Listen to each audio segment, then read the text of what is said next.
Hello everyone, welcome to man academy channel. जैसे कि मैंने स्टार्ट किया चैप्टर जिसका नाम है एवोल्यूशन। इसके 3 लेक्चर हो चुके हैं, 4th लेक्चर है जिसमें हम लोग पढ़ने जा रहे हैं a brief account of evolution and origin and evolution of man with summary. ठीक है, किस तरीके से हम बोल सकते हैं कि एवोल्यूशन हुआ, एक ब्रीफ अकाउंट, कैसे लाइफ बनी, किस तरीके से आगे एवोल्यूशन हुआ उसमें वो देखेंगे, और लास्टली हम लोग देखेंगे कि ह्यूमन की ओरिजिन किस तरीके से हुई। तो चलिए स्टार्ट करते हैं अपना टॉपिक। आज हम लोग यही पढ़ने जा रहे हैं और इस चैप्टर को खत्म कर देंगे। ठीक है, फिर नेक्स्ट डे हम लोग करेंगे पीवाईक्यूज। अब ब्रीफ अकाउंट ऑफ इवोल्यूशन। ठीक है, यहाँ पे हम लोग पूरा ब्रीफ अकाउंट देखेंगे कि इवोल्यूशन कैसे कैसे हुआ, कैसे पहली बार जो लाइफ थी वो किस तरीके से ओरिजिन हुई, यहाँ पे ओरिजिनेट हुई।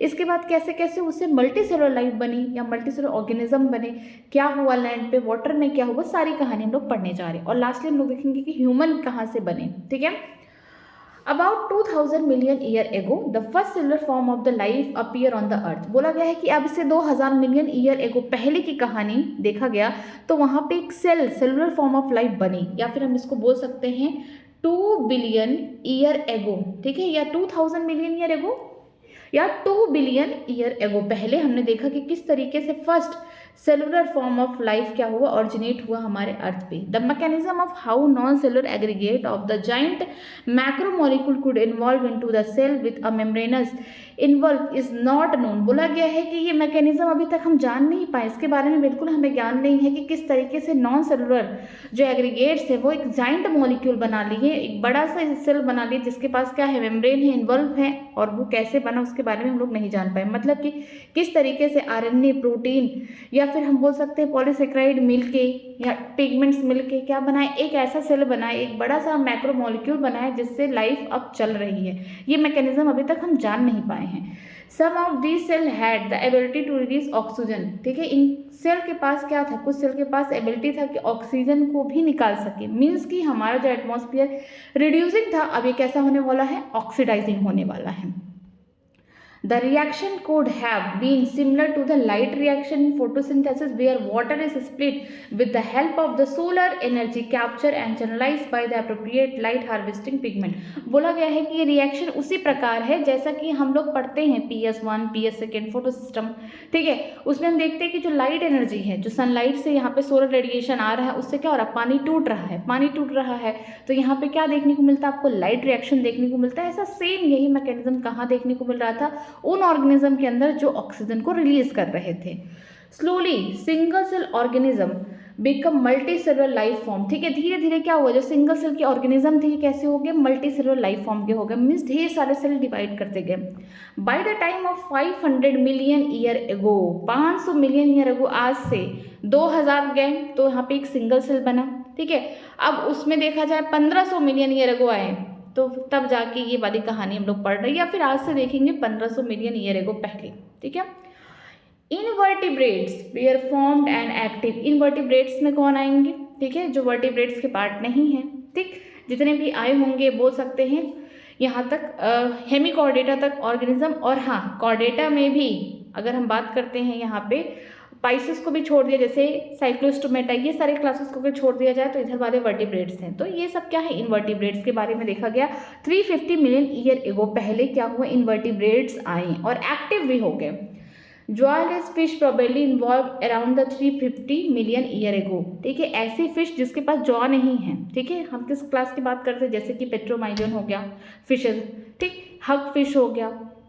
ये जो फिशेज थी इनके पास कोई जॉ नहीं है, जबड़ा नहीं है। ठीक है, और एक कब आइज हुई, 350 million year ago. Sea weeds and few plant existed probably around the 320 million year ago. ठीक है, जो समुद्र में घास होती हैं और कुछ ऐसे भी प्लांट जो पानी के अंदर सर्वाइव किए, वो कब किए, 320 मिलियन ईयर एगो, आज से।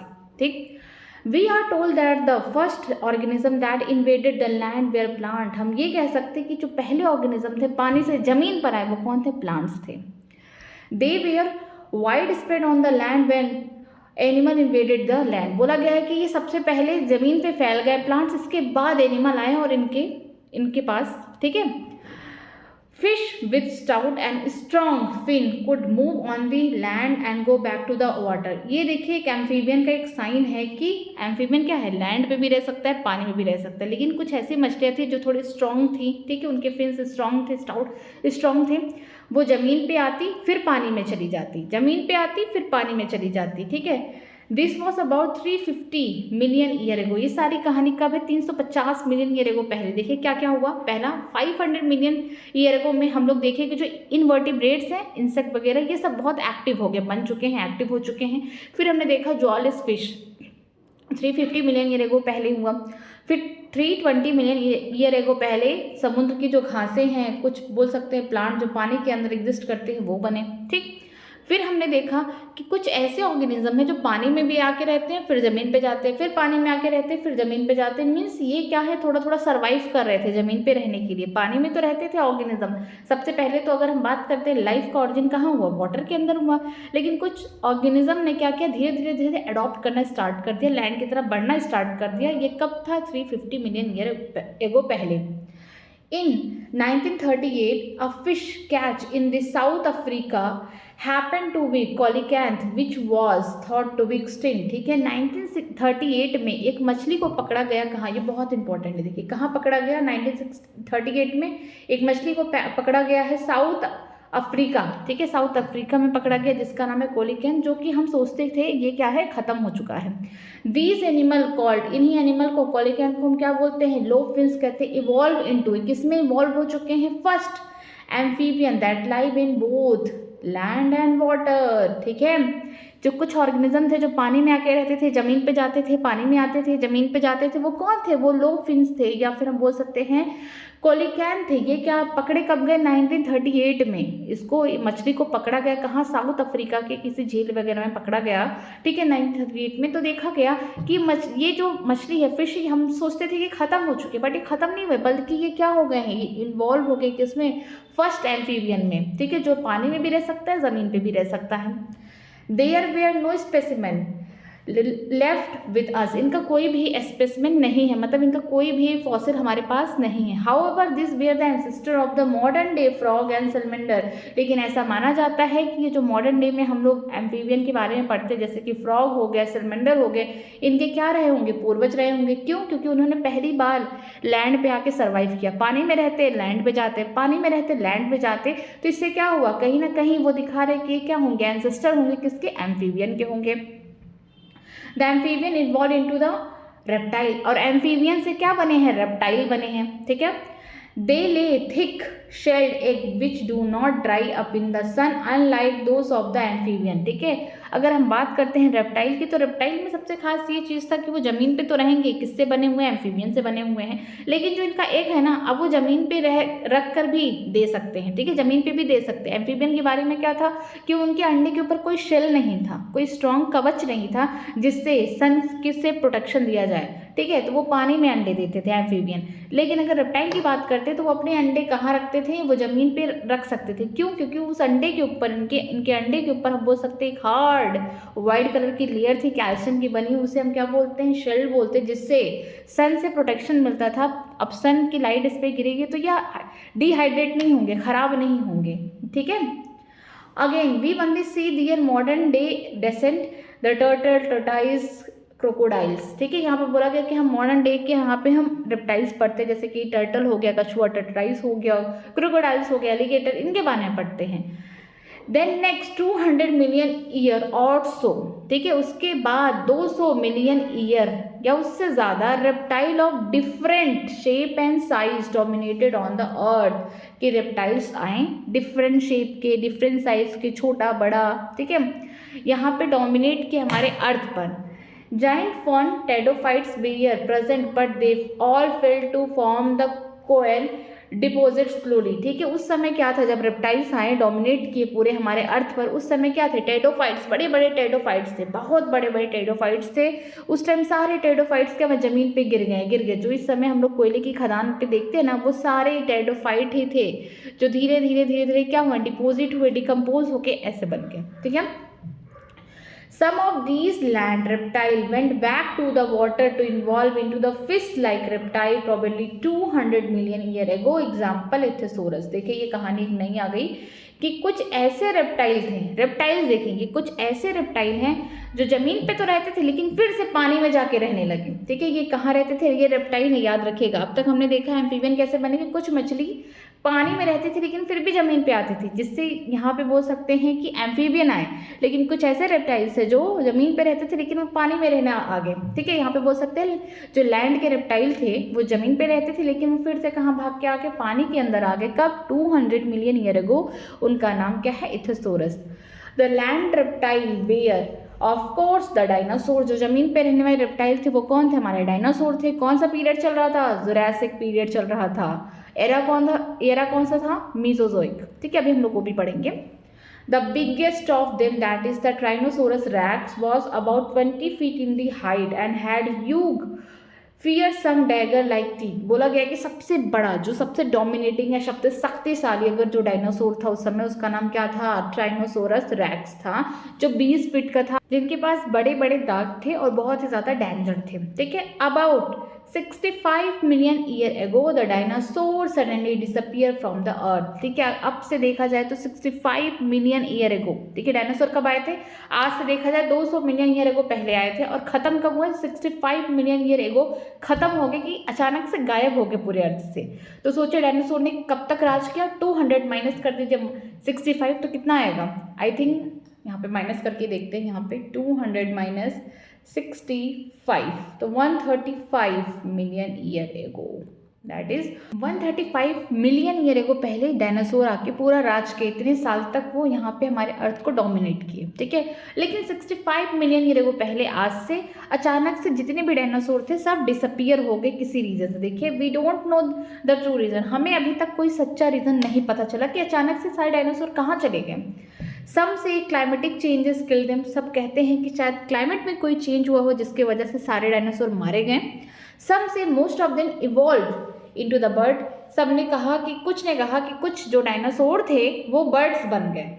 द ट्रूथ में लाई इन बिटवीन। शायद सच्चाई इन्हीं के बीच में है। Small size reptile of that era still exist today. ठीक है, स्मॉल साइज के जो रेप्टाइल आप लोग लिजर्ड देखते हैं, ठीक है, यहाँ पे, या फिर हम बोल सकते हैं कैमलॉन देखते हैं, ये सब क्या है? ये एक बोल सकते हैं डायनासोर के, जो पहले के डायनासोर थे उनके छोटे छोटे स्पेसिमेन टाइप के बोल सकते हैं, या फिर बोल सकते हैं उन स्मॉल साइज के रेप्टाइल उस टाइम के जो एरा के डायनासोर थे उनसे थोड़ा बहुत मिलते हैं। ठीक है, फर्स्ट मैमल, यहाँ पे देखिए पहला जो मैमल हमारे अर्थ पे आया, the first mammal were the screw, छोटी सी चिड़िया टाइप का होता है। दियर फॉसिल और स्मॉल साइज, इनके जो फॉसिल थे मिले कि पहली बार जो फर्स्ट टाइम मैमल बना होगा वो कैसा होगा? छोटा सा होगा। ठीक है, इसको बोलते हैं स्क्रू। और ये कैसे होते हैं? स्मॉल साइज के इनके फॉसिल मिले। Mammal were viviparous and protect their unborn young inside the mother body. Mammal की सबसे खास बात ये थी कि अंडे नहीं देते थे। मोस्ट ऑफ द मैमल की बात करते हैं, एक्सेप्शन तो हर जगह है। मोस्ट ऑफ द जो मैमल होते हैं बच्चे को जन्म देते हैं, और जो बच्चा होता है ना, ये मदर के यूट्रस में, वोम में, मदर के बॉडी के अंदर बच्चा अच्छे से प्रोटेक्टेड होता। अनबॉर्न बेबी जो है प्रोटेक्टेड है बाहर के इन्वायरमेंट से, बाहर के प्रेडिटर से। ठीक है, mammal were more intelligent in sensing and avoiding the danger at least. ठीक है, जो मैमल है इनके पास बहुत अच्छा इनका सेंस ऑर्गन है, इंटेलिजेंट है, जिसकी वजह से अगर कोई खतरा आता है वो तुरंत उसको अवॉइड करते, तुरंत उससे बचने की कोशिश करते। मीन्स इनको सब कुछ पता रहता है, ये थोड़ा सा मोर डेवलप्ड है। When reptile came down, the mammal took over these earth। जब मैं पूरी तरीके से रेप्टाइल खत्म हो गए तो अब इस समय जो है मैमल्स, ये इन्होंने क्या किया है? अर्थ पर यहाँ पे अपना डोमिनेटिंग नेचर दिखाया है। जब मैमल भी खत्म हो जाएंगे तो कौन आएगा? आर्थ्रोपोड्स आएगा। ठीक है, there were South America mammal resembling the horse, hippopotamus, bear, rabbit etcetera. बोला गया है कि देयर आर ढेर सारे जो साउथ अमेरिका के मैमल थे, जैसे कि हॉर्सेस हो गए, ठीक है, हिपोपोटामस हो गए, इसके अलावा हम बियर, रैबिट्स की बात करते हैं। ठीक, due to the continental drift when the South America join to the North America, these animal overridden by the North American fauna. Fauna का मतलब क्या होता है? एनिमल होता है। फ्लोरा का मतलब क्या होता है? प्लांट होता है। ये एनिमल है। ठीक है, बोला गया कि जब कॉन्टिनेंटल ड्रिफ्ट हुआ, जब साउथ अमेरिका नॉर्थ अमेरिका आके एक साथ मिल गए, ठीक है, तो जो यहाँ पे साउथ अमेरिका में जो ये मैमल्स पाए जाते थे जैसे हॉर्स, हिप्पोपोटामस, यहाँ पे रैबिट, बियर, ये सब जो पाए जाते थे कहाँ, साउथ अमेरिका के जंगलों में। जब ये नॉर्थ अमेरिका से जुड़ गए ये कॉन्टिनेंट, तो उस समय ये भाग के कहाँ चले गए, नॉर्थ अमेरिका के जो यहाँ पे एनिमल्स हैं उनके पास चले गए। ठीक है। Due to the same continental drift pouch, the mammal of the Australia survived because of the lack of competition from any other mammal। बोला गया कि कॉन्टिनेंटल ड्रिफ्ट ऑस्ट्रेलिया में भी हुआ, ऑस्ट्रेलिया बहुत दूर चला गया। ठीक है। साउथ अमेरिका, नॉर्थ अमेरिका बहुत पास पास है, तो इसीलिए जो हम बोल सकते हैं साउथ अमेरिका के जो यहाँ पे मैमल्स हैं वो कहाँ छिप गए, कहाँ चले गए, नॉर्थ अमेरिका में। लेकिन जो हमारा ऑस्ट्रेलिया है वो काफ़ी दूर चला गया, जिसकी वजह से देखा गया कि सेम कॉन्टिनेंटल में, सेम हम बोल सकते हैं ऑस्ट्रेलिया के अंदर यहाँ पे मैमल कैसे हैं, पाउच वाले हैं। जैसे कंगारू, कंगारू कहाँ पाए जाते हैं, ऑस्ट्रेलिया में पाए जाते हैं। तो जो यहाँ पे पाउच्ड मैमल थे ऑस्ट्रेलिया में बहुत अच्छे से सर्वाइव कर पाए। क्यों? क्योंकि यहाँ पे कंपटीशन नहीं था, यहाँ पे कोई कुछ इनको कर नहीं सकता था, ये काफ़ी दूर थे। ठीक है। तो हम बोल सकते हैं कि जो पाउच मैमल है कहाँ पाए जाते हैं, ऑस्ट्रेलिया में सर्वाइव किए। और यहाँ पे क्या नहीं था, lack of competition from any other mammal, दूसरे मैमल से भी यहाँ पे कोई कंपटीशन नहीं था। Lest we forgot some mammal life whole in water. ठीक है। ऐसा नहीं है कि सब जमीन पे ही रहते हैं, कुछ ऐसे भी मैमल हैं जो पानी में हमेशा हमेशा के लिए रहते हैं, जैसे कि वेल हो गया, well is mammal not fish. Dolphin हो गया, ये भी मैमल है। सील हो गया, सी काऊ हो गया। ठीक है। ये 4 ऐसे मैमल दिए गए हैं जो आर सम एग्जाम्पल, ये एग्जाम्पल है ऐसे मैमल का जो हमेशा हमेशा पानी के अंदर ही रहते हैं। जैसे वेल हो गया, डॉल्फिन हो गया, सी काऊ हो गया, सील हो गया, ये सब पानी के पास या पानी के अंदर ही रहते हैं। Evolution of horse, elephant, dog etcetera the special story of the evolution. बोला गया है कि किस तरीके से हॉर्स आए, एलिफेंट, डॉग, इनकी एक अलग कहानी है। ठीक है। You will learn about these in higher classes the most successful story. ठीक है। आप इनको हायर क्लासेस में पढ़ेंगे। जो सबसे मोस्ट सक्सेसफुल स्टोरी क्या है एवोल्यूशन की, man with language, skill and self consciousness. सबसे सक्सेसफुल स्टोरी अगर किसी की पूछी जाए एवोल्यूशन में तो कौन है, ह्यूमन है। क्यों? क्योंकि उसके पास उसने लैंग्वेज बना लिया, लैंग्वेज को एज ए स्किल बना लिया, सेल्फ कॉन्शियस है। ठीक है। A rough sketch of evolution of the life form their times on the geological scale are indicated in figure 6.9, 6.8। चलिए हम लोग फिगर देखते हैं। इन फिगर के बारे में बात किया गया है 6.9 और 6.10 के बारे में। देखिए ये क्या है, ये दिस इज एरा। ये जो इधर वाला सब बता रहा है रेड वाला, ये क्या है, एरा, युग है। और इधर वाला क्या है, पीरियड है। कौन कौन एरा में हम बोल सकते हैं पीरियड्स आए हैं। एरा बड़ा होता है, फिर छोटे छोटे पीरियड्स होते हैं। जैसे बोला जाए ईयर, ईयर में क्या होगा, छोटे छोटे मंथ होंगे, मंथ में क्या होगा, डे होंगे, इस टाइप के। पैलोजोइक हो गया, मीजोजोइक, देखिए इसको फर्स्ट मानते हैं, इससे पहले भी था लेकिन एनसीईआरटी में इतना दिया तो इसको देखते हैं सेकेंड, दैट इज थर्ड। ठीक है। यहाँ पे हम बोलते हैं पैलोजोइक हो गया। ठीक है। इसके बाद कौन आया, मीजोजोइक आया, एंड देन अब कौन है, सीनोजोइक है। पैलोजोइक में पीरियड क्या है, सिल्यूरियन है, डिवोनियन है, कार्बोनिफेरस है। ठीक है। पर्मियन है। अगर मीजोजोइक की बात करते हैं ट्राइसेक, यहाँ पे बोल सकते हैं ट्राइसेक है, जुरासिक है, क्रस्टेशियन है। अगर सीनोजोइक की बात करते हैं टर्शरी एंड कॉर्डिनेटरी है। ठीक है। यहाँ पे देखते हैं, यहाँ पे लिखा गया है क्लोरोफाइटा एंसेस्टर। ठीक। क्लोरोफाइटा का मतलब क्लोरोफिल से रिलेटेड में एल्गी के बारे में बात की जा रही है। फिर यहाँ पे हम देखते हैं ट्रैकोफाइट्स। ठीक है। इसमें हम बोल सकते हैं कि हम इसमें स्टेम वगैरह बनना स्टार्ट हुआ। ठीक। राइनो टाइप प्लांट हुए। फिर यहाँ पे देखने को मिलता है सीलोफाइटॉन। सीलोफाइटॉन से देखिए इतने सारे यहाँ पे प्लांट्स निकले हुए। जो ये एरो दिखाता है इसका मतलब कि ये इनके एंसेस्टर है, ये एंसेस्टर है किनके, इन सबके एंसेस्टर हैं, इनसे बने हुए हैं। सिल्यूरियन पीरियड में कौन आए, इसका नाम है जोस्टेरोफाइलम। ठीक है। अगर हम बात करते हैं डिविनियम पीरियड की तो ये क्या है, एज ऑफ फिश है। ठीक है। यहाँ पे मछलियाँ आई, एज ऑफ फिश इसको बोलते हैं, इसको यहाँ पे लिखें। ठीक। अगर बात करते हैं कार्बोनिफेरस का तो यहाँ पे age of reptile, this is age of reptile. यहाँ पे रेप्टाइल ज़्यादा थे, एज ऑफ रेप्टाइल्स। ठीक। इसके बाद हम देखते हैं यहाँ पे फिर आता है हमारा, यहाँ पे देखिए ये डिवोनियन को हम क्या बोलते हैं, एज ऑफ फिश। यहाँ पे बोल सकते हैं प्रो जिम्नोस्पर्म्स आए। फिर हम बात करते हैं यहाँ पे लिखा कार्बोनिफेरस को एज ऑफ रेप्टाइल बोलते हैं, जब रेप्टाइल्स वगैरह आए यहाँ पे। फिर हम यहाँ पे बोल सकते हैं सीड फर्न वगैरह बने। फिर बात करते हैं पर्मियन में यहाँ पे एब्रोसेंट लाइकोपोड्स बने। फिर हम बात करते हैं जुरासिक वाले एरिया में। जुरासिक वाले एरिया में तो खूब भर भर के क्या होंगे, रेप्टाइल डोमिनेटिंग होंगे, डायनासोर्स होंगे। फिर यहाँ पे अगर हम प्लांट्स के बारे में बात करें, प्लांट में कौन आएगा, हर्बीसोरस लाइकोपोड्स। ठीक है। यहाँ पे हम बात करते हैं, यहाँ से निकला हुआ सिलोफाइटोन से निकला हुआ कौन यहाँ पे हॉटस्टेन क्रस्टियन में, ठीक है। ये किसका मेंबर है, ये है हमारे टेडोफाइट्स का मेंबर है, ठीक। इसका नाम क्या है, स्पिग्नोसिड्स है। फंड बने हैं देखिए, कॉनिफर्स हो गया, साइकेड्स हो गया, जुरासिक वाले एरिया में। अगर क्रस्टेशियन की बात करते हैं, हॉस्टेल हो गया, जिंगो हो गया। जिंगो अभी भी बोल सकते हैं ये क्या है, लिविंग फॉसिल है, ठीक है। ये दिखाता है कि कब टाइम, किस टाइम का रहा होगा, कितना पुराना है ये, ठीक है। अगर हम बात करते हैं नेटल्स की, यहाँ पे डाइकॉटिलेडन बने। फिर हम बात करते हैं यहाँ पे सिनोजोइकेरा की, यहाँ पे पीरियड अगर हम टर्शरी की बात करते हैं ब्रायोफाइट्स आएंगे यहाँ पे। फिर बात करते हैं मोनोकॉट्स यहाँ पे बने। एंड लास्टली कोऑर्डिनेटरी पीरियड में हम देखते हैं कि जो एंजियोस्पर्म है फ्लावरिंग प्लांट ये बने। तो यहाँ पे क्या है, यहाँ पे ये एंसेस्टर्स है, क्लोरोफाइटा हो गया, यहाँ पे ट्रैकियोफाइटा हो गया, राइना टाइप हो गया, सिलोफाइटन हो गया। तो इससे किस तरीके से कौन कौन एरा के कौन कौन से पीरियड में निकले हुए हैं प्लांट्स यहाँ पे दिया गया है, ठीक है। नेक्स्ट यहाँ देखते हैं representative evolutionary history of the vertebrate through the geological period. यहाँ पे किस तरीके से वर्टिब्रेट आए, यहाँ पे देखिए कि क्या दिया गया है, पीरियड यहाँ पे दिया गया है कार्बोनिफेरस। मैंने पहले ही बताया कार्बोनिफेरस क्या है, एज ऑफ रेप्टाइल की, किस तरीके से धीरे धीरे रेप्टाइल बने। जरूरी नहीं है कि यहाँ जुरासिक में हम डायनासोर बन रहे तो उससे पहले रेप्टाइल नहीं थे, उससे पहले भी रेप्टाइल थे, लेकिन जुरासिक वो पीरियड था जहाँ पे सिर्फ रेप्टाइल रेप्टाइल रेप्टाइल थे। मीन्स कि वो टाइम था जहाँ पे वही डोमिनेट कर रहे थे, और भी जो ऑर्गेनिज्म थे बहुत कम थे, या बहुत ही ज़्यादा हम बोल सकते हैं कम थे, ठीक है।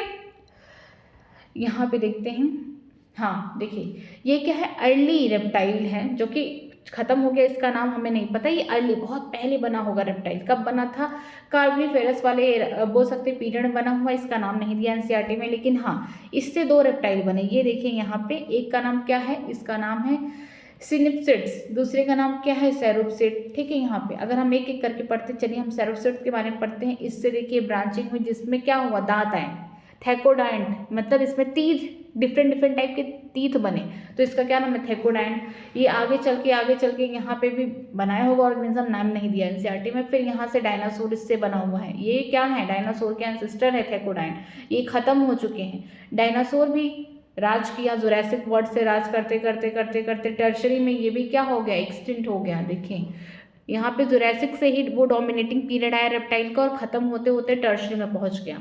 फिर हम बात करते हैं, अब ये मॉडर्न डे के यहाँ पे रेप्टाइल वगैरह बने हैं, ठीक है, उसको हम बाद में बात करते हैं। जैसे कि यहाँ पे देखिए, ये देखिए यहाँ पे हम बोल सकते हैं जो डायनासोर्स है, डायनासोर्स के बाद यहाँ पे मॉडर्न डे के रेप्टाइल वगैरह वर्ड्स वगैरह बन गया। और फिर यहाँ पे देखते हैं ये क्या है, अर्ली रेप्टाइल जो खत्म हो चुका है। इससे क्या बना था, इससे बना था साइनोप्सिड्स, ठीक है। अब इससे क्या बनेगा, इससे बनेगा पेल्कोसोरस जो भी खत्म हो चुका है, ठीक।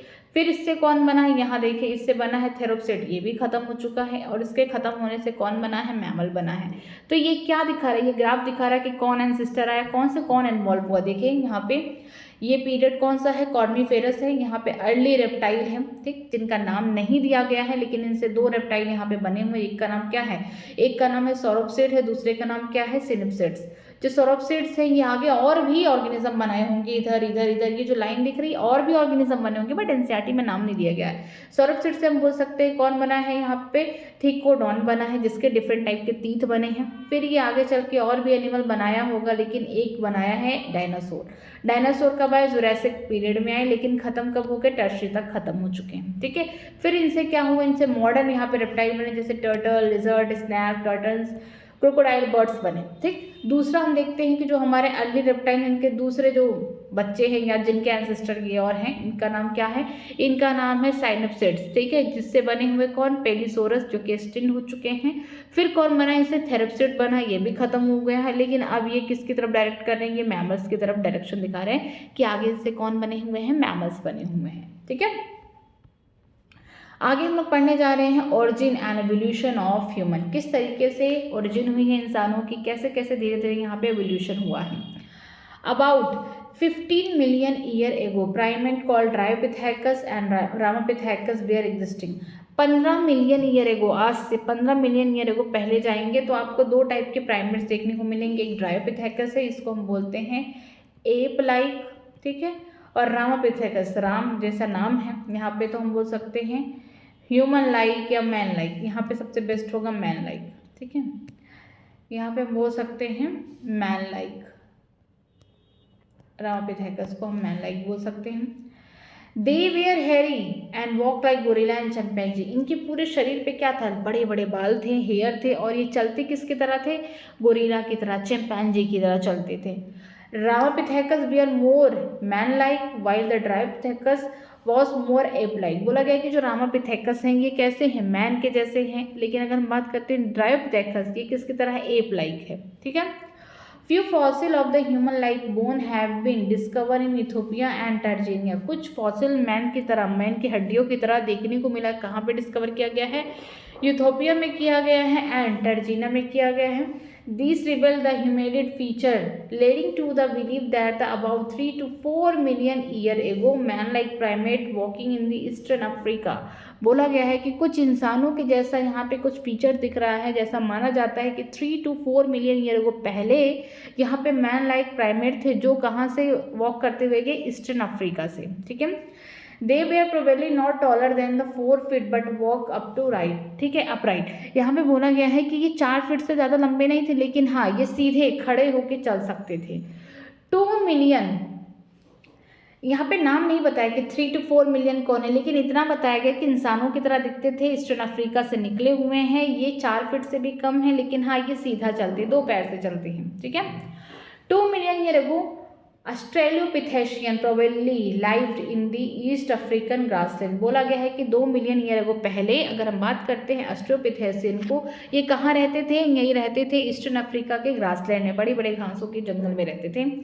Evidence show that they hunted with the stone weapon but essentially ate the fruit. ये इंपॉर्टेंट है कि जो हमारे यहाँ पे एविडेंस दिखा रहा है कि ये किससे हंट करते थे, ये हंट करते थे, मारते थे, क्या बोल सकते हैं, हंटिंग करते थे वेपन से, जो कि क्या, बट क्या खाते थे, ये हंटिंग तो एनिमल का करते होंगे फॉर प्रोटेक्शन, बट ये खाते क्या थे, फ्रूट खाते थे, मतलब ये वेजिटेरियन थे। Some of the bone among the bone discover were different. इनमें से भी जिनका बोन देखा गया कि सबका अलग अलग बोन है। This creature was called the first human like being the hominid and was called Homo habilis. ठीक है, ये जो एक कहानी किसकी बता रही है, कहानी बन रहा है ऑस्ट्रियोपिथेशियन के बाद हमारा कौन आता है, होमो हेब्लिस। बताया जा रहा है कि ये जो है ना, ये वेपन से शिकार करते थे, मतलब एनिमल्स को मारते थे फॉर प्रोटेक्शन, बट खाते क्या थे, फ्रूट खाते थे। इनके अलग अलग जगह से अलग अलग तरह की हड्डियां देखने को मिली और ये ह्यूमन के जैसे दिखे, पहली बार ह्यूमन की तरह दिखे। ये कौन है, होमो हेब्लिस है। The brain capacity were between 650 to 800 cc। जो इनकी दिमाग की कैपेसिटी कितनी है, 800 तक है, 650 to 800 cc है। They probably did not eat the meat. ये मीट नहीं खाते थे, ये क्या खाते थे, फ्रूट खाते थे। अब आगे देखते हैं। Fossil discovered in Java in 1891 revealed the next stage, that is the Homo erectus is about 1.5 million year ago। Fossil देखा गया कहाँ पे, जावा में। ठीक है, कब देखा गया, 1891 में देखा गया कि अब होमो हेब्लिस के बाद कौन आ रहे हैं, होमो इरेक्टस आ रहे हैं। कब आए हैं, 1.5 मिलियन ईयर एगो पहले। Homo erectus has large brain capacity 900 cc। ये बहुत इंपॉर्टेंट है। देन देखते हैं आगे। Homo erectus probably ate the meat. जो होमो इरेक्टस है होमो हेब्लिस के बाद ये क्या कर रहे हैं, मीट को खा रहे हैं। होमो हेब्लिस कैसे थे, वेजिटेरियन, बट ये कैसे हैं, नॉन वेजिटेरियन है। नेक्स्ट कौन आता है, the Neanderthal man with a brain size of 1400 cc lived in the near east and central Asia between 1 lakh to 40,000 year back। आज से 1 लाख से लेकर 40,000 के बीच में हम बोल सकते हैं कौन आए, नेचुरल मैन आए, जिनकी ब्रेन की कैपेसिटी सबसे ज़्यादा है, 1400 cc है। कहाँ रहते थे, ईस्ट एंड सेंट्रल एशिया में रहते थे। They use to hide to protect their body and buried their dead. ये क्या करते थे, अपने बॉडी को क्या करते थे, छिपा के रखते थे, मीन्स कपड़े वगैरह बना के पहनने लगी। ठीक, इसके अलावा जिनकी डेथ हो जाती थी उसे दफनाने लगे ज़मीन के अंदर। Homo sapien arose in the Africa and moved across the continents and developed into the distinct races। ठीक है, जो होमो सैपियन है ये कहाँ से अरोज हुए, कहाँ से निकले हैं, अफ्रीका से निकले हुए हैं। मतलब हमारे पूर्वज कहाँ रहते होंगे, अफ्रीका में रहते होंगे। ठीक है, तो यहाँ पर बोला गया है कि जो होमो सैपियन है वो अफ्रीका से निकले और डिफरेंट डिफरेंट कॉन्टिनेंट में चले गए और डिफरेंट डिफरेंट तरह के ऑर्गेनिज्म आगे और इन्वॉल्व हुए बने।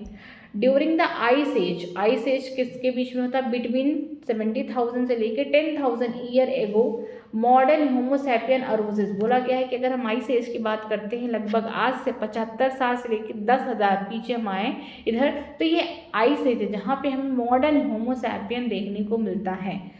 Pre historic cave art developed about the 18,000 year ago. जो यहाँ पे प्री हिस्टोरिक आर्ट का मतलब क्या है यहाँ पे कि बड़े बड़े गुफा होते थे, केव होते थे, उनके अंदर बहुत पहले की कलाकारी की गई है। किसके द्वारा? होमो सैपियन के द्वारा। कब? 18,000 ईयर, आज से 18,000 ईयर पहले चले जाओ तो ये सब चीज़ की गई है। One such cave painting by the prehistoric man can be seen in Bhimbetka rock shelter in the region district of the Madhya Pradesh. बोला गया है कि एक इनकी केव पेंटिंग देखते हैं जो गुफा के अंदर पेंटिंग की गई है। ये कब है? प्री हिस्टोरिक ह्यूमन है, ठीक है। कब की है ये? हम बोल सकते हैं ये बहुत पहले की है, 18,000 साल पहले जाएंगे तब आपको देखने को मिलेगा। कहाँ पे? मध्य प्रदेश के यहाँ पे एक जिला का नाम दिया गया है रेजन, ठीक है। डिस्ट्रिक्ट का नाम क्या है? रेजन है। वहाँ पर भीमबेटकर रॉक शेल्टर है, गुफा है, उसके अंदर प्री हिस्टोरिक यहाँ पे ह्यूमन के द्वारा पेंटिंग्स बनाई गई हैं। Agriculture came around 10,000 year back and human settlement started. बोला गया है कि जो खेती बाड़ी एग्रीकल्चर है आज से 10,000 पहले से शुरू हुआ और आज तक चल ही रहा है। इसके अलावा किस तरीके से ह्यूमन धीरे धीरे धीरे धीरे सेटल किए, ये तब से शुरू हुआ। The rest of what happen is the part of the human history of the growth and decline of the civilizations. बोला गया है कि बाकी सब तो आप जानते हैं किस तरीके से ह्यूमन की हिस्ट्री है और किस तरीके से ह्यूमन ग्रो कर रहे हैं और अपने सभ्यताओं को क्या कर रहे हैं? डिक्लाइन कर रहे हैं, ठीक है। ये चैप्टर खत्म हो गया। तो चलिए एक बार यहाँ पे हम लोग लिखते हैं। सबसे पहले कौन आए हैं? ड्रायोपिथेकस, ठीक है। यहाँ पे हम लिखते हैं ड्रायोपिथेकस। नेक्स्ट पेज पे इसको लिखते हैं, एक सेकेंड। यहाँ पे ये देखिए, मैं मार्क कर दे रही हूँ यहाँ पे। ये देखिए फर्स्ट कौन आया? Dryopithecus and ramapithecus. First time ये आए, ठीक है। 15 मिलियन ईयर अगो ये ऐसे प्राइमेट थे जो एप की तरह दिखते थे, ड्रायोपिथेकस। अगर हम ह्यूमन की तरह या मैन की तरह बोलते वो रामापिथेकस थे। इनकी बॉडी पे खूब बड़े बड़े बाल थे और चलते कैसे थे? चिंपैंजी एंड गोरिल्ला की तरह, ठीक है। इनकी कुछ हड्डियाँ, कुछ फॉसिल्स कहाँ देखने को मिले आपको? इथोपिया को और टांजानिया में देखने को मिले। इसके अलावा कुछ ह्यूमन की तरह कुछ फीचर दिखाने वाले ऐसा माना जाता था 3 to 4 मिलियन ईयर एगो पहले यहाँ पे मैन की तरह प्राइमेट थे जो कहाँ से चलते हुए हैं? ईस्टर्न अफ्रीका से चलते हुए हैं। वो 4 फीट से छोटे थे, बट हाँ सीधे चलते थे, मीन्स 2 पैरों पे चलते थे वो। और वो कौन थे? उनका नाम नहीं बताया गया, लेकिन 2 मिलियन ईयर एगो पहले कौन आए? ऑस्ट्रियोपिथेशियन आए जो ईस्ट अफ्रीका के ग्रासलैंड में रहते थे, ठीक है। इसके बाद कौन आए? होमो हैबिलिस आए जो फर्स्ट टाइम ह्यूमन की तरह लगते थे। ह्यूमोडिक नेचर था, मीन्स ह्यूमन की तरह नेचर था। ये वेपन का इस्तेमाल करते थे, ये शिकार भी करते थे, लेकिन फॉर प्रोटेक्शन। लेकिन खाने में क्या खाते थे? फ्रूट खाते थे। उनकी ब्रेन की जो कैपेसिटी है होमो हैबिलिस की 650 to 800 सीसी है। लेकिन अगर हम बात करते हैं जावा में 1891 में जावा में क्या देखने को मिला? एक नेक्स्ट स्टेज होमो इरेक्टस जो कब आया? 1.5 मिलियन ईयर एगो।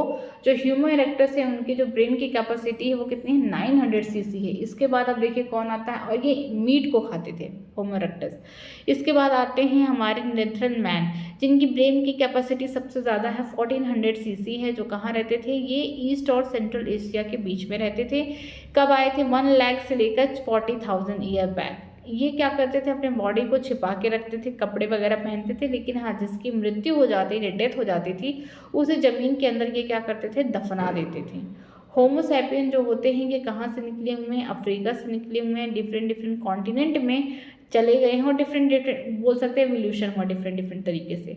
आइस एज की बात करते हैं, 75 साल से लेकर 10,000 ईयर एगो की कहानी है। इसमें आपको मॉडर्न होमो सैपियन देखने को मिलेंगे। जो प्री हिस्टोरिक के आर्ट है ये आपको 18,000 साल पहले देखने को मिलेगा कि गुफा के अंदर यहाँ पे क्या किया गया है? पेंटिंग्स की गई हैं, ठीक है। यहाँ पे हम बोल सकते हैं कहाँ देखने को मिलेगा? मध्य प्रदेश के डिस्ट्रिक्ट रेजन में देखने को मिलेगा। कहाँ? भीमबेटका रॉक शेल्टर, जहाँ पे देखने को मिलेगा कि इस केव के अंदर यहाँ पे डिफरेंट टाइप की पेंटिंग कौन किया है? जो प्री हिस्टोरिक मैन थे वो उन्होंने किया है। अगर बात करते हैं एग्रीकल्चर के बारे में तो जो एग्रीकल्चर है उसका सेटलमेंट कब हुआ? आज से 10 साल पहले हुआ है। इसके अलावा ह्यूमन ने भी अपना यहाँ पे सेटलमेंट स्टार्ट किया है। अब जो है वो आपके सामने कि धीरे धीरे किस तरीके से हम सभ्यता को समझ रहे हैं और बहुत सारी चीज़ों को डेवलप कर रहे हैं, ठीक है। ये देखिए ये हमारा अडल्ट ये हमारा अडल्ट कौन है, चिंपैंजी है। ये कौन है, हमारा बेबी चिंपैंजी है। और ये हमारे कौन है, ह्यूमन है। तो यहाँ पे लिखा गया है कि कंपैरिजन किया गया है skull of the adult modern human being baby chimpanzee and the adult chimpanzee. The skull of the chimpanzee is more like the adult human skull than the adult chimpanzee skull. ठीक है, यहाँ पे बोला गया है कि जो ह्यूमन है, ठीक है, उसका स्कल ज़्यादा किससे मिल रहा है, यहाँ पे बेबी चिंपैंजी से मिल रहा है। ठीक है, एज कम्पेयर टू यहाँ पे बोल सकते हैं अडल्ट चिंपैंजी। तो ये देखिए बेबी चिंपैंजी इसका स्कल ज़्यादा करके ह्यूमन से मिल रहा है। बस यहाँ पे ये कंपेयर कराया गया है डायग्राम के थ्रू। ठीक है, नेक्स्ट देखते हैं। नेक्स्ट यहाँ पे दिया गया है समरी में पढ़ते हैं। The origin of the life on the earth can be understood only against the background of the origin of universe, especially the earth। बोला गया है कि अगर हमको लाइफ की ओरिजिन के बारे में पढ़ना है तो उससे पहले हमें ओरिजिन पढ़ना पड़ेगा यूनिवर्स की, किस तरीके से हमारा ब्रह्मांड बना। और ब्रह्मांड में भी हमारे अर्थ की बात करेंगे कि हमारा अर्थ कैसे बना, पृथ्वी कैसे जन्म ली। इसके बाद हम लोग कहानी पढ़ेंगे जीवन की, कि किस तरीके से जीवन आया हमारे पृथ्वी पर। Most scientists believe the chemical evolution formation of biomolecules preceded the appearance of the first cellular form of life। ठीक है, ज़्यादा करके जो साइंटिस्ट हैं वो किस पे बिलीव करते हैं, वो करते हैं केमिकल एवोल्यूशन पे। ठीक है, जिसमें बताया गया कि ढेर सारे बायोमोलिक्यूल क्या हो रहे हैं, बन रहे हैं। ठीक है, first cellular form of life यहाँ पे आई है। The subsequent event as to what happened to be the first form of the life is the continuatory story based on the Darwinian idea of the organic evolution by natural selection। ठीक है, यहाँ पे बोला गया है कि बहुत सारे इवेंट्स हुए, पहली बार जीवन कैसे आया अर्थ पे, और ये सब बहुत कहानी है। अगर हम डार्विन के आइडिया की बात करते तो ये कहते हैं ऑर्गेनिक एवोल्यूशन के बारे में उन्हें बताया नेचुरल सिलेक्शन के द्वारा। नेचर में वही ऑर्गेनिज्म सर्वाइव करेगा जिसने अडॉप्ट करने की ठान ली है या सीख ली है। ठीक है, नेचर उसे सिलेक्ट करेगा और वही ज़्यादा दिन तक रहेगा जो फिटेस्ट है। फिटेस्ट का मतलब सेक्सुअल रिप्रोडक्शन कर सकता है, अपने प्रोजनी को जन्म दे सकता है। ठीक है, और वही सर्वाइव करेगा, नेचर खुद उसे सिलेक्ट करेगा। Diversity of the life form of the earth have been changing over the million of the year. ठीक है, जो डाइवर्सिटी है हमारे जीवन का, ठीक है, लाइफ का अर्थ पे, ये क्या हो रहा है, मिलियन ईयर, मिलियंस में है और बहुत सालों से क्या हो रहे हैं, चेंज होते रहे हैं, कभी ज़्यादा कभी कम। ठीक है, it is generally believe that variation population result in the variable fitness. ये भी माना जाता है कि जो वेरिएशन आ रहा है किसी पॉपुलेशन के अंदर, जो विभिन्नताएं आ रही हैं किसी पॉपुलेशन के अंदर, किसकी वजह से आ रहा है, वेरिएबल फिटनेस की वजह से। Other phenomena like the habitat fragmentation, genetic drift may associate this variation leading to the appearance of new species, hence the evolution।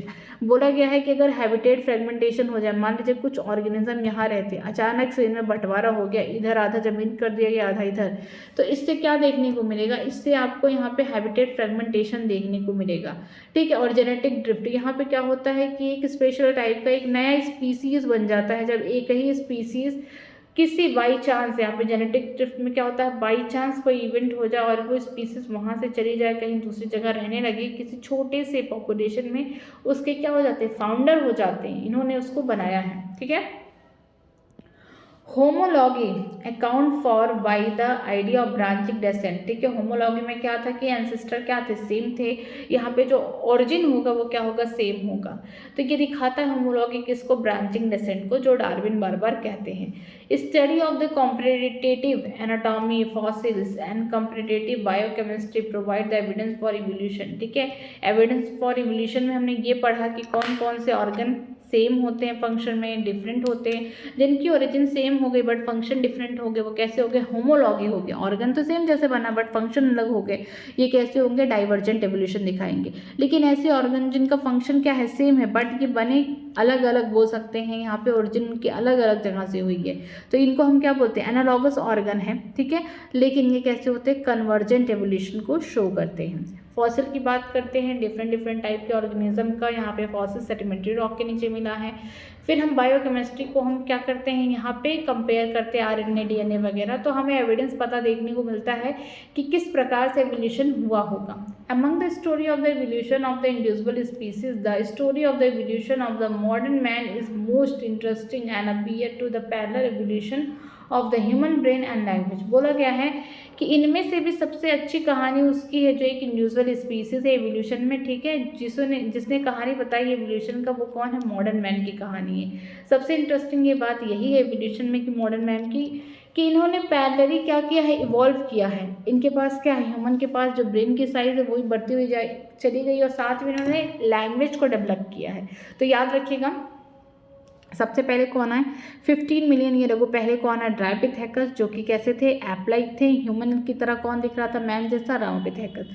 फिर कुछ ऐसे फॉसिल बीच में मिल गए जो कि ह्यूमन के नेचर्स को दिखा रहे हैं, ह्यूमन की तरह लग रहा है। लेकिन 2 मिलियन ईयर अगो में कौन है, ऑस्ट्रियोपिथेशियन आए, यहाँ पे दिखा गया, ठीक है। इनका ये भी माना जाता है कि जो ऑस्ट्रियोपिथेशियन होते हैं ये कहाँ से आए हुए, ईस्ट अफ्रीकन के ग्रासलैंड से आए हुए। इसके बाद तीसरे नंबर पे कौन आता है, होमो हेबिलिस आते हैं, जो मैन की तरह ही दिखते हैं पहली बार, और ये वेपन का इस्तेमाल करते हैं फॉर प्रोटेक्शन, ठीक है, शिकार करने का इस्तेमाल करते हैं। इसके अलावा ये फ्रूट को खाते हैं। लेकिन अगर हम बात करते हैं इनकी ब्रेन की कैपेसिटी की तो 650 से लेकर 800 सीसी तक है। अगर हम बात करते हैं होमो इरेक्टस की 1.5 मिलियन ईयर अगो, जो कि ब्रेन की कैपेसिटी थोड़ा सा ज़्यादा है, 900 सीसी है, और ये क्या खाते हैं, ये खाते हैं मीट। इसके बाद कौन आए, नेचुरल मैन आए, जिनकी ब्रेन की कैपेसिटी 1400 सीसी है, जो 1 लाख से लेकर 40,000 ईयर बैक आए। ये अपने बॉडी को कवर करते हैं, साथ में ये मरे हुए लोगों को दफनाते हैं ज़मीन के अंदर, ठीक है। इनसे बहुत सारे यहाँ पे ऑर्गेनिज्म इवॉल्व हुए। फिर हम बात करते हैं आइस एज की, जो 75 साल से लेकर 10,000 ईयर को पहले माना जाता था, और जो मॉडर्न डे के स्पेसिमन हैं इन्हीं से रोज हुए हैं, ठीक है। फिर देखते हैं जो प्री हिस्टोरिक केव है कहाँ पे है, मध्य प्रदेश के यहाँ पे रेसन डिस्ट्रिक्ट में है, जिस केव का नाम क्या है, भीमबेटका रॉक शेल्टर, जिसके अंदर बहुत ढेर सारी पेंटिंग्स बनाई गई हैं। और एग्रीकल्चर 10,000 साल पहले स्टार्ट हुआ, ह्यूमन का सेटलमेंट हुआ, ठीक है। ये सारी कहानी हम लोग जो देख रहे हैं ये पहले ही हो चुका है। यहाँ पे कंपैरिजन दे दिया गया कि जो बेबी चिंपैंजी है इसकी फेस की सिमिलैरिटी ह्यूमन के तरह दिख रही है, ठीक है। चैप्टर खत्म हो चुका है। अगर आपको कहीं भी किसी भी लाइन में डाउट है तो आप मुझसे कमेंट सेक्शन में पूछ सकते हैं, मैं उसका रिप्लाई करूंगी। अगर वीडियो अच्छी लग रही है तो प्लीज़ वीडियो को लाइक करके, हो सके अपने फ्रेंड को भी शेयर करिए। कोई डाउट है तो आप मुझसे बेझिझक कमेंट सेक्शन में पूछ सकते हैं, मैं उसका रिप्लाई करूंगी। बाकी पढ़ाई करते रहिए, ऑल द वेरी बेस्ट। कल हम लोग जितने भी वाक्य होंगे इस चैप्टर को उसको करेंगे, ठीक है। Thank you so much.